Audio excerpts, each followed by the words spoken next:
Admiral Xeno-Gastronomy, the most decorated military strategist in the Galactic Federation's illustrious 10,000-year history, stared at the holographic display with a mixture of horror, disbelief, and grudging admiration.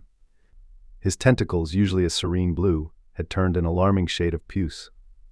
"Computer," he wheezed, his respiratory sacs constricting in what is species equivalent of hysterical laughter. "Please tell me this is some sort of cosmic joke. Perhaps a virus programmed by those insufferable Arcturian pranksters." The AI's soothing voice filled the command center. "Negative, Admiral.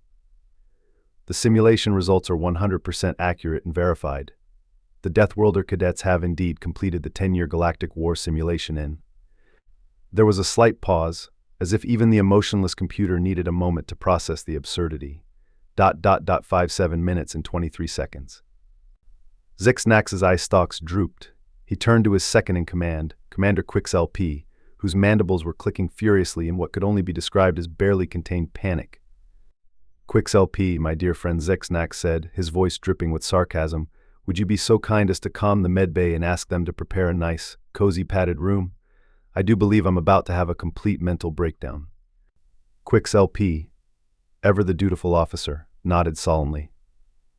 "Of course, Admiral. Shall I request the premium straitjacket? The one with the extra buckles and the complimentary 'I survived a Deathworlder encounter' t-shirt." "Oh, absolutely," Xeno-Gastronomy replied, waving a tentacle dismissively. "We might as well go out in style. After all, it's not every day that a bunch of snot-nosed cadets from a backwater death planet make the entire Galactic Federation's military look like a group of bumbling space tourists on their first zero-G bathroom break." As if on cue, the doors to the command center hissed open, revealing a group of grinning, sweat-soaked humans. Their leader, a tall female with fiery red hair and a gleam in her eye that made Xeno-Gastronomy's chromatophores pulse with anxiety, stepped forward. "Admiral Xeno-Gastronomy," she exclaimed, snapping a crisp salute that somehow managed to look both respectful and mockingly precise. "Cadet Captain Sarah O'Malley reporting, sir. We've completed the simulation as requested. I hope our performance was satisfactory." The room fell silent, save for the soft beeping of consoles and the barely audible sound of Quix LP's exoskeleton vibrating in terror. Xeno-Gastronomy took a deep breath, his respiratory sacs expanding to twice their normal size. "Satisfactory," he repeated, his voice a flat monotone. "Cadet O'Malley, your team has just reduced a meticulously crafted, decade-long intergalactic conflict simulation one that has stumped the brightest military minds in the known universe for centuries to little more than an extended coffee break." He paused, fixing the human with all four of his eye stalks. "Tell me, is satisfactory truly the word you'd use to describe this? This utter obliteration of everything we thought we knew about warfare?" Sarah's grin widened, if that was even possible. "Well, sir, if you're looking for a more accurate description, I suppose we could go with totally kick-ass or epically awesome, but I was trying to be professional." A choking sound came from somewhere in the room. It took Xeno-Gastronomy a moment to realize it was coming from him. "Professional," he echoed, his voice rising an octave with each syllable. "Professional. Oh yes, because nothing says professional quite like turning the most sophisticated military simulation in the galaxy into your species' equivalent of a barroom brawl." Sarah had the decency to look slightly abashed, but the twinkle in her eye betrayed her amusement. "With all due respect, Admiral, we simply applied the strategies and tactics we learned at the Academy. Plus a few, improvisations." "Improvisations," Xeno-Gastronomy repeated, his tone suggesting he'd rather be gargling with supernova plasma. "Do enlighten us, Cadet O'Malley. I'm simply dying to know how you and your team of, what did you call yourselves?" "Ah yes, Space Marines on steroids, managed to resolve a conflict that was designed to last a decade in less time than it takes to prepare a proper cup of Regellian tea." Sarah straightened, clearly relishing the opportunity to explain. The other human cadets behind her were practically vibrating with barely contained excitement. "Well, sir, it was quite simple, really," she began, her tone suggesting she was explaining basic addition to a particularly slow child. "We started by ignoring about 90% of the standard protocols." Quix LP made a sound like a deflating balloon. Xeno-Gastronomy simply stared, his eye stalks twitching sporadically. "You ignored the protocols," he said slowly.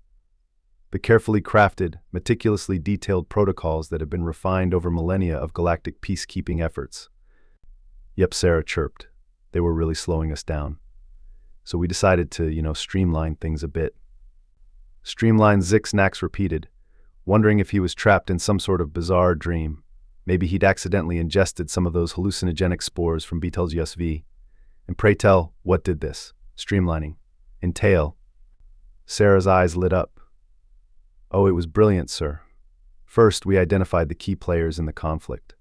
Then, instead of going through all that tedious diplomacy and negotiation nonsense, we simply removed them from the equation. There was a collective gasp from the non-human members of the command center. Remove them, Zixnax said faintly. As in, oh, nothing so crude as assassination, Sir Sarah reassured him, though her tone suggested she wouldn't have been entirely opposed to the idea. We just creatively reinterpreted the rules of engagement. Did you know that the simulation allows for the use of time dilation fields? Zixnax felt a headache building behind his eye stalks. Time dilation fields are a theoretical concept used to explain certain astronomical phenomena. They're not meant to be weaponized. Sarah shrugged. Maybe not in your playbook, sir. But we figured, why not? So we basically put all the major aggressors in a timeout. They're still there, technically, just moving really, really slowly. Quix LP, who had been uncharacteristically quiet, finally found his voice. But that's impossible. The energy requirements alone would be. Oh, we solved that too, one of the other cadets piped up. He was a stocky male with a mop of curly hair and a grin that suggested he'd just discovered how to turn black holes into bubble gum. We rigged up a sort of Dyson swarm using the debris from some of the early space battles. Instant power source. Zixnax felt his tentacles go limp. You turned a war zone into a solar power plant. Waste not, want not, Sir Sarah said cheerfully. Once we had that sorted, the rest was pretty straightforward. We used the excess energy to power a massive tractor beam network, essentially playing the galaxy's biggest game of marbles with the warring fleets. Marbles, Zixnax repeated weakly. Yep, we just kind of pushed them all together into a nice tight cluster. Hard to wage war when you're all crammed together like sardines in a can, right? The Admiral's mind reeled. But the political implications, the centuries of hostility and mistrust between these species. Sarah waved a hand dismissively. Oh, that. Well, we figured if they're going to act like children, we might as well treat them like children. So we gave them a common enemy. Zixnax had a sinking feeling in all three of his stomachs. And what, pray tell, was this common enemy? The grin that spread across Sarah's face could only be described as diabolical. Us, sir, we may have slightly exaggerated the threat posed by Earth and its colonies. Nothing too dramatic, just a few cleverly edited transmissions suggesting we had mastered faster-than-light travel, perfected planet-cracking weapons, and developed a taste for exotic alien cuisines. The command center erupted into chaos. Aliens of various species were shouting, gesticulating wildly with appendages of all shapes and sizes. Zixnax simply stood there, his color cycling through every shade in his species' emotional spectrum. Let me get this straight, he said, his voice eerily calm amidst the pandemonium. You solved a galactic war by making everyone think they were about to be invaded by bloodthirsty, technologically superior Deathworlders with a penchant for Xeno-Gastronomy. Sarah beamed. Exactly, sir. Nothing brings people together quite like a terrifying external threat. Before you knew it, they were all signing peace treaties and forming a united defensive front. Against us, of course, but hey, mission accomplished, right? Zixnax slumped into his command chair, all four of his hearts pounding erratically. This is unprecedented, he muttered. Unorthodox. Completely and utterly insane. Thank you, Sir Sarah said brightly, clearly taking his words as a compliment. The Admiral raised a tentacle. That wasn't... He stopped, shook his head, and let out a sound that was half laugh, half sob. You know what? Never mind. Cadet O'Malley, you and your team have succeeded in ways I cannot even begin to comprehend. I'm not sure whether to promote you all or have you locked up for the safety of the galaxy. Sarah's expression turned serious for the first time since entering the room. Permission to speak freely, sir. Zixnax waved a tentacle wearily. At this point, Cadet, I don't think I could stop you if I tried. The human stepped forward, her eyes blazing with an intensity that made several nearby aliens take an involuntary step back. Sir, what we did in there, it's not just about winning a simulation. It's about survival. You brought us here, humans, Deathworlders, because you recognize something in us. Something that scares you, yes, but also something you need. She gestured to her teammates. We think outside the box because we have to. Our world doesn't allow for complacency. Every day is a fight for survival, and that's given us an edge. An edge that, frankly, the rest of the galaxy seems to have lost. Zix-Nax found himself leaning forward, captivated despite his lingering disbelief. "Go on," he said softly. "The protocols, the standard tactics, they're not wrong, sir. They're just incomplete. The universe is chaos, and sometimes you need a little chaos to fight chaos. That's what we bring to the table. We're not here to replace your methods. We're here to complement them, to fill in the gaps you didn't even know existed."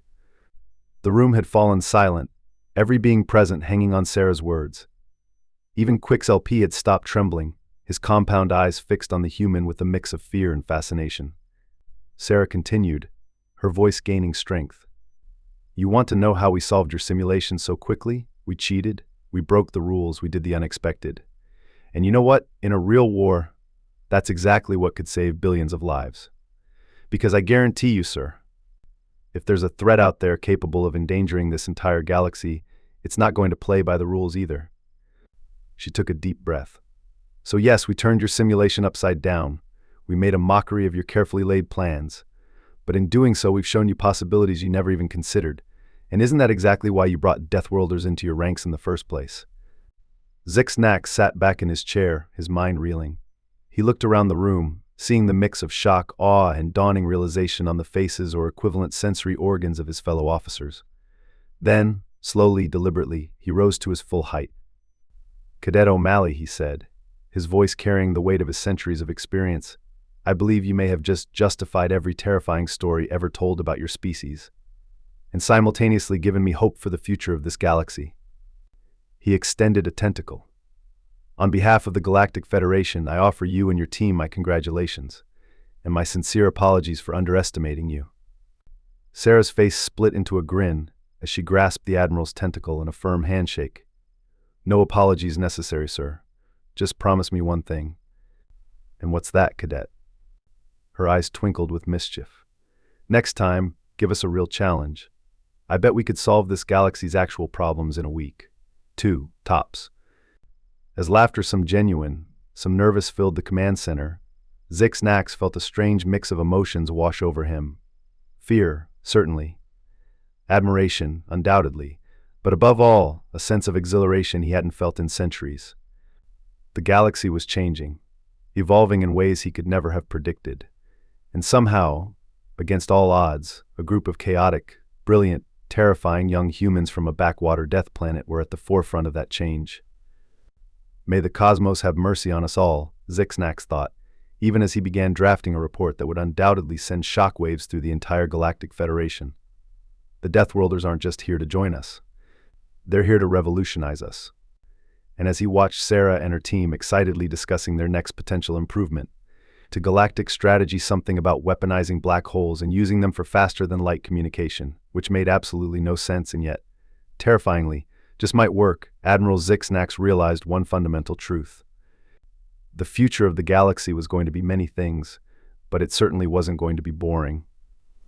"Quick's LP," he said, his voice a mixture of resignation and excitement, "cancel my retirement plans, and get me the largest, strongest cup of Virgilian tea you can find.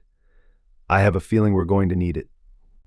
As his aide scurried off, Zix-Nax turned back to the animated group of humans, a wry smile twisting his mandibles.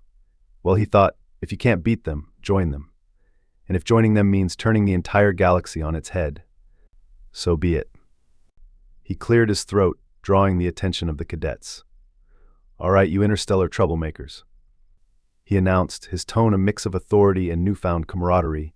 "Let's hear some more of these insane ideas of yours. But first, a warning: if any of you suggest using a supernova as a flashlight or turning a neutron star into a blender, I'm ejecting you out the nearest airlock. Are we clear?" The humans exchanged glances, then burst into laughter.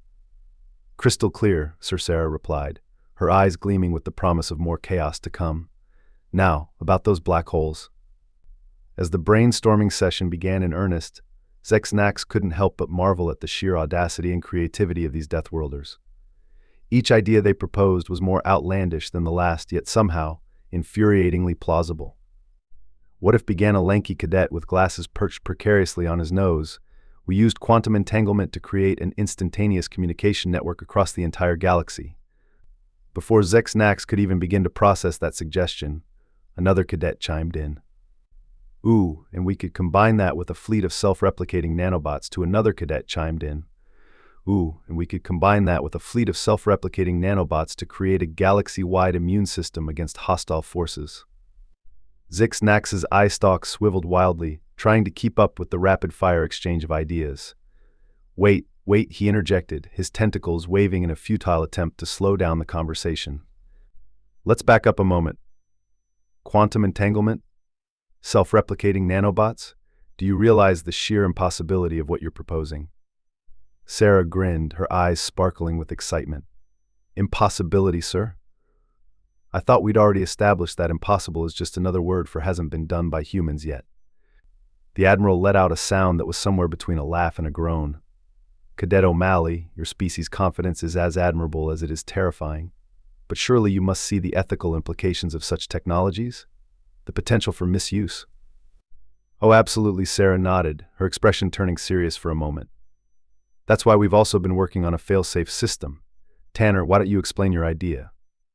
A freckle-faced cadet with wild, curly hair stepped forward, tablet in hand. Right, so the key is to create a self-regulating system based on the principles of. As Tanner launched into a detailed explanation that involved terms like swarm intelligence, ethical subroutines, and pan-galactic democracy, Nax found himself both impressed and utterly lost. He glanced at Quix LP, who looked like he was seriously considering making a break for the nearest escape pod. Hold on, Nax interrupted, raising a tentacle. Are you suggesting we put the fate of the entire galaxy in the hands of an AI? The cadets exchanged glances. Not exactly, Sir, Sarah explained. More like a decentralized network of interconnected systems with multiple layers of checks and balances.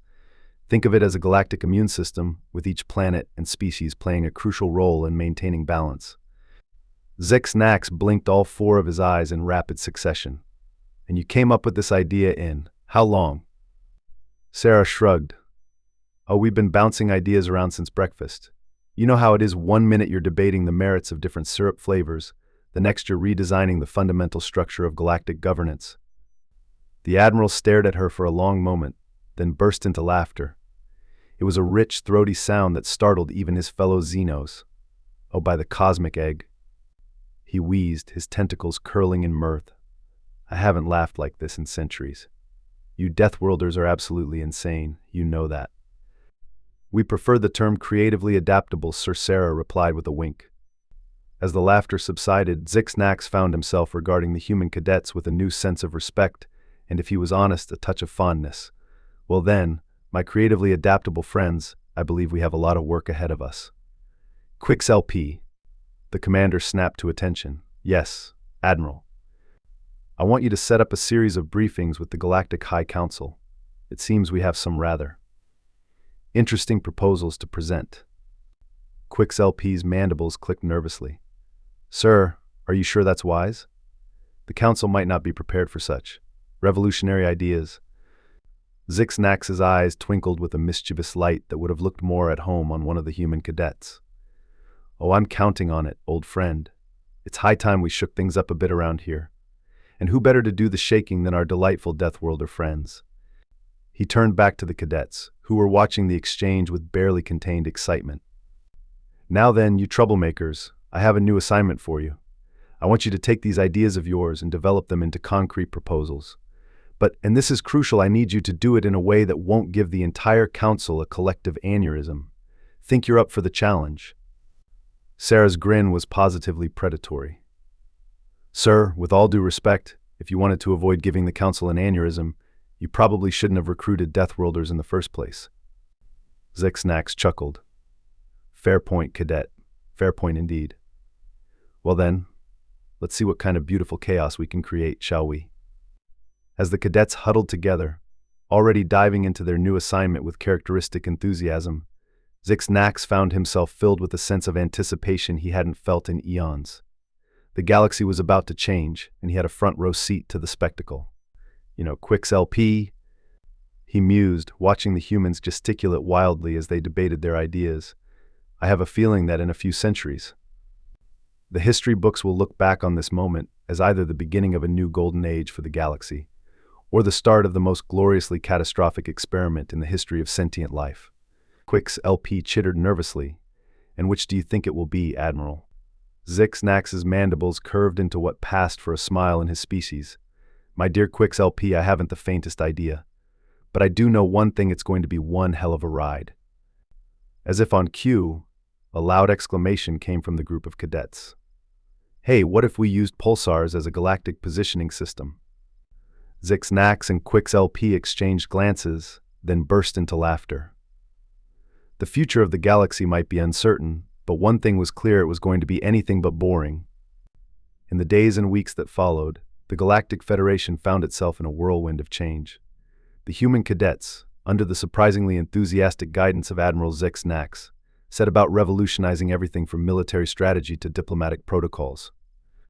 Their first presentation to the Galactic High Council was, to put it mildly, a spectacle. Sarah O'Malley, standing before the most powerful beings in the known universe, calmly explained their plan to rewire the entire galactic communication network using quantum entanglement. The resulting uproar could be heard 3 star systems away. But, as the dust settled and the initial shock wore off, something unexpected happened. The more conservative members of the council, who had initially dismissed the humans as reckless upstarts, began to see the potential in their wild ideas. It turned out that a fresh perspective was exactly what the stagnating bureaucracy of the Galactic Federation needed. The humans' unorthodox approaches to problem-solving began to yield results. Conflicts that had been simmering for millennia were resolved in months. Trade routes that had been deemed impossible were established. And slowly but surely the galaxy began to change. Of course, it wasn't all smooth sailing. There were setbacks, near disasters, and more than a few moments where Zix-Nax seriously considered that retirement he'd been putting off. But through it all, the spirit of innovation and adaptability that the humans had brought with them continued to drive the Federation forward. 5 years after that fateful day when a group of Deathworlder cadets had turned a 10-year simulation into a 57-minute cakewalk, Admiral Zix-Nax stood on the observation deck of the newly christened Galactic Hub, a massive space station at the heart of the Federation's new quantum communication network. Besides him stood Sarah O'Malley, no longer a cadet but a full-fledged commander in her own right. They watched as ships from 100 different worlds docked at the hub, their crews mingling in a vibrant display of interspecies cooperation. Commander Zix-Nax mused, his tentacles waving gently in contentment. There were times when I thought your ideas would tear the galaxy apart, but look at it now, more united than ever before. Sarah grinned, that familiar twinkle still in her eye. Oh, don't worry, sir, we've got plenty more ideas where those came from. In fact, we've been thinking about the practical applications of pocket dimensions for solving the galactic housing crisis. Zix-Nax's eye stalks swiveled to fix her with a look of mock horror. Commander O'Malley, I swear by all that's holy, if you turn my office into a portal to another dimension, I will personally see to it that you're assigned to the most boring, uneventful outpost in the entire galaxy. Sarah's laughter echoed through the observation deck. Now where would the fun be in that, sir? Besides, think of the paperwork we could eliminate. As they bantered, a group of young cadets, a mix of humans and various alien species, hurried past, engaged in an animated discussion about the potential uses of dark matter in propulsion systems. Zix-Nax watched them go, a feeling of pride swelling in his heart. Sarah, he said, dropping the formality for a moment, when you and your team first arrived, I thought you might be the death of me. Now, I can't imagine what the galaxy would be like without you Deathworlders shaking things up. Sarah's expression softened. Thank you, sir. That means a lot coming from you. And for what it's worth, we couldn't have done any of this without your willingness to take a chance on us. They stood in companionable silence for a moment, watching the bustle of activity around them. Then Sarah's comm unit beeped, displaying a message that made her eyes widen. Sir, she said, her voice a mix of excitement and disbelief. You're not going to believe this, but it looks like we've just received a transmission from outside the galaxy. Zix-Nax's eye stalks shot up in surprise. Outside the butt, that's impossible. We don't have the technology to. He stopped, shaking his head with a rueful chuckle. No, let me guess. Another one of your impossible projects that you neglected to mention. Sarah's grin was answer enough. Well, sir, remember that idea about using pulsars as a positioning system? Turns out if you tweak it just right. As Sarah launched into an explanation that was equal parts brilliant and terrifying, Zixnax found himself laughing. The galaxy knew the universe was changing, evolving in ways he could never have imagined. And at the heart of it all were these brilliant, chaotic, wonderful Deathworlders. The rest of the universe had better watch out, he thought with a mixture of pride and amusement. The humans are coming, and they're bringing their particular brand of insanity with them. And honestly, he couldn't wait to see what happened next.